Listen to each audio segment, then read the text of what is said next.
Conseil de posture. Ben, tu vois, dans la vie, en fait, on est souvent comme ça et on va finir comme ça, dans la position de gallinacé. C'est l'usure naturelle du corps, les cartilages, les articulations. Comme on est trop penché en avant quand on fait n'importe quoi, la vaisselle, on s'occupe des enfants, on fait de l'ordinateur, on finit comme ça. Donc tout notre objectif à nous, pour préserver nos articulations, ça va être d'être dans cette position-là le plus longtemps possible. Voilà, c'était le conseil. Alors je t'explique quand même comment on fait pour y arriver.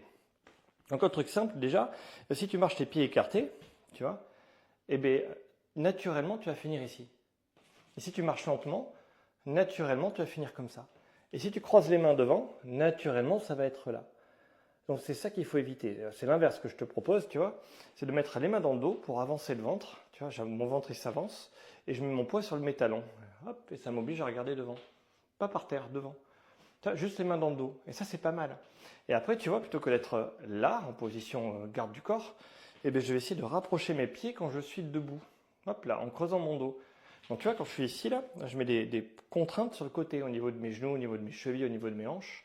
Alors que plus je suis dans l'axe, hop là, et plus en réalité, ce sont mes os qui vont encaisser la contrainte. Ah oui.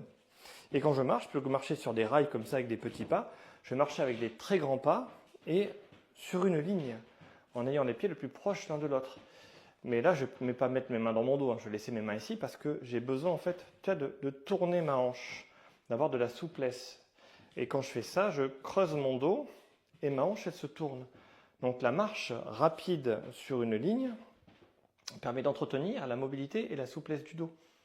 Ça permet aux muscles de stabiliser les articulations et non pas de les maintenir, parce que là, c'est mes os qui prennent les contraintes. Tu vois, quand je suis ici et que je marche comme ça, les pieds écartés, la petite course comme ça aussi, ben je mets des coups à chaque fois sur le côté, et soit mes muscles ils tiennent parce qu'ils sont forts, soit ils tiennent pas, et c'est mes articulations qui vont vieillir plus vite par les micro-chocs répétés.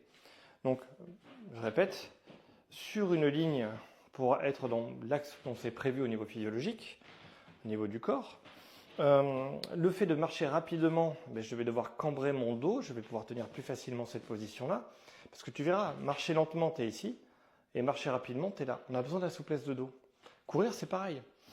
Donc mes conseils, c'est ça, marche sur une ligne le plus vite possible, laisse ton corps se tourner. Quand tu es debout au repos, mets les deux mains dans le dos, les pieds plutôt serrés, hop, et avance bien le ventre et mets du poids sur les talons. Moi, je fais ça souvent. Tu vois, comme les danseuses, mais un peu moins parce que je suis pas très souple. Et je suis pas très souple, c'est vrai. Je suis tout raide. Mais pour moi, ça c'est normal. J'ai pas de problème. C'est l'inverse. Si je pouvais mettre les mains par terre, il y aura un vrai problème. Donc voilà, sur le coup, je suis ici, là, tranquille, et je suis relâché. Quand j'attends, je regarde un truc, je suis dans la d'une queue, ça va beaucoup mieux se passer.